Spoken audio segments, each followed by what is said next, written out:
Hi, my name's Adam. Welcome to the channel. Thanks for joining us today. Today we're going to talk about a comment that was left on our video on how much you need to retire. And I think it's a great comment and brings up great discussion that's so important for so many of us. So I just want to jump into the comment here. So it's from Get Cloud Skills. So thanks for tuning in. Thanks for leaving a comment. I think it's a great comment. So he says, okay, first, basing your retirement income off your working income is not entirely smart. My working income is extremely high and I do not need nearly as much in retirement.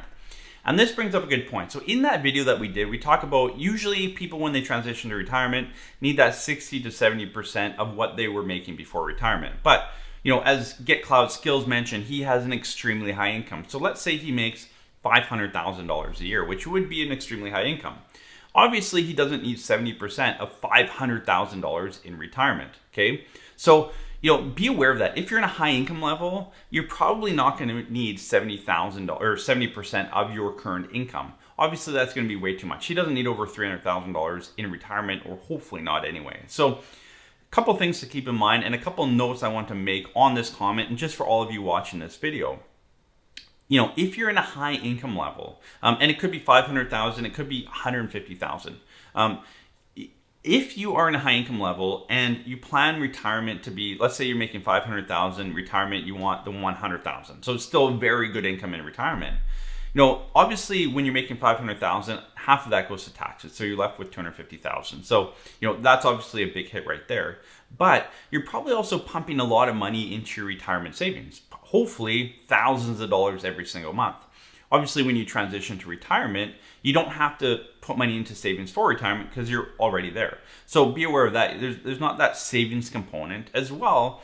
You might have mortgage, a second property if you're making that kind of income, a cottage or whatever it may be that you're paying debt on as well. So, there's a lot of expenses, bills out the door, money out the door right now that you won't have in retirement. So you need to be aware of that. Now, I will preface this in that saying, it doesn't mean that going from 500 to 100 is an easy task. So if you are, have a high income or extremely high income, you may have a modest income. You may be at 80,000, 60,000 of income, but have to, draw much less when you retire. It doesn't matter kind of what phase you're at. If the difference between your current income and what you're going to have to draw in retirement is, it's a big gap. Maybe, your income in retirement is less than 60% because it has to be, because that's all you've saved. Then you might want to have a bit of a transition period. So make sure you save enough so that you're not going from 100 to 40,000 in income. Maybe you have a few years in that 60, 65 range and then transition down to 40, okay? What you don't want in retirement is to kind of turn off the switch and go from a very nice income to hardly surviving, okay? Work ahead of your retirement, 5, 10, 15, 20 years ahead of your retirement, to build a plan. If you're 5 years from retirement and you know that retirement is going to be a lot tighter than it is today financially, work your butt off to create a couple of years of buffer. And if you can create those years of buffer heading into retirement, it's going to create a lot less stress. It's going to make retirement that much more enjoyable. Okay, so if you're making $80,000 a year and in retirement, you're going to be at 40. Find a way to get 60,000, 55, 60,000 for a couple years. Maybe it's 60, then 50, then 40.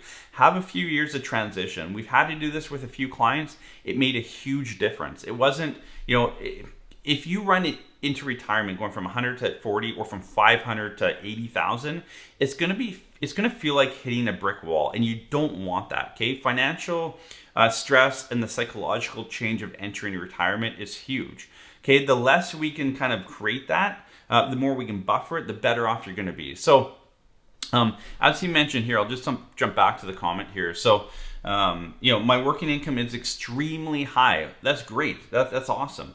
And I agree. You don't need nearly as much in retirement as 70%. So again, we did this video based off of the average Canadian. The average Canadian doesn't have an extremely high income. Obviously, if you do, you're going to need, extremely less money in retirement. So for your average Canadian, what we see is 60 to 70%. If you're in a much higher income level, absolutely, you're not going to need 70% of 500,000 or whatever your income level is. So just be aware of that. So it is something we mentioned in that video. I just wanted to kind of jump back to that. It was a great comment. So just be aware. It's a general rule, 60 to 70. You might be at 20%. You might be at 80%. There's outliers. So again, be aware of that. And I just want to jump back here to his comment where it talks about The second part, so we go second, the 4% rule, updated to 5 now. Yep, absolutely, depending on who you talk to there, is based off your account balance, so it changes every year. Yeah, absolutely. As your account balance grows, invested, you take home more, which is absolutely true. So there's a ton of videos on YouTube. Just search 4% rule or 5% rule now. A lot of people go by.